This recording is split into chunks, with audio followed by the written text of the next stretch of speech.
नमस्कार, माझ्या चॅनलचं नाव आहे गावाकडचे नेचर. तर गावाकडचे नेचर चॅनलमध्ये आपण बनवणार आहोत रव्याचे लाडू. तर रवा घेतलेला आहे अर्धा किलो काजू बदाम खारीक खोबरं पावडर, गूळ आहे पाव किलो असेल, थोडासा कमी, कारण गोड जसा लागेल तसा आपण घेऊ शकतो. आणि हे वेलची पावडर आहे, हे मीठ आहे, आपल्याला जेवढं पाहिजे तेवढं आपण थोडंसं चिमूटभर घेणार आहोत. आता आपण रवा भाजून घेऊया.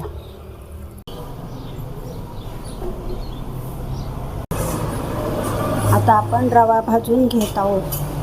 तर तूप तेल वगैरे काहीच नाही टाकायचं, आपण असाच भाजून घेणार आहे. तर तुम्ही पण माझ्या पद्धतीने लाडू करून बघा आणि ह्या स्टेप करा. आपला रवा भाजून झालेला आहे, आपण त्यात काहीच नाही तूप तेल वगैरे काही टाकलेलं नाही आहे. कलर बदलला आहे. तर अशा पद्धतीने भाजून झालेला आहे. आता आपण मिक्सरमधून काढणार आहोत, कारण आपण रवा कंडिशनर म्हणून वापर करणार आहे बदाम काजूच्या याच्यामध्ये कूटमध्ये.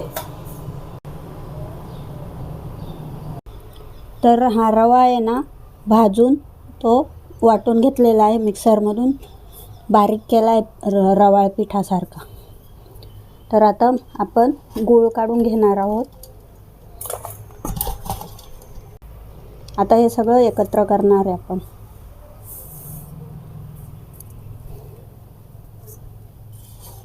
वेलची पण आहे, थोडंसं मीठ.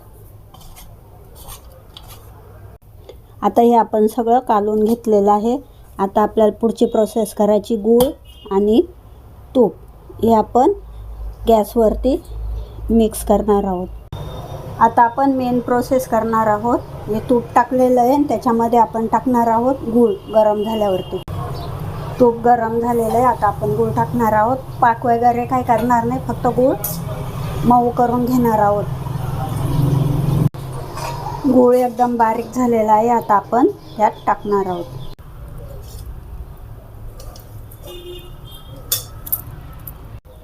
आता आपण हे कालवून घेतलेलं आहे. आता आपण याचे लाडू बनवणार आहोत.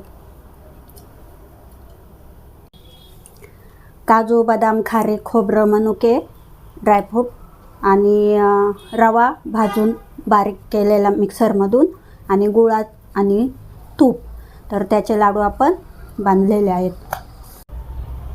रवा आणि ड्रायफ्रूटचे लाडू आणि त्यात गूळ टाकून तयार केलेले रव्याचे लाडू तयार आहेत.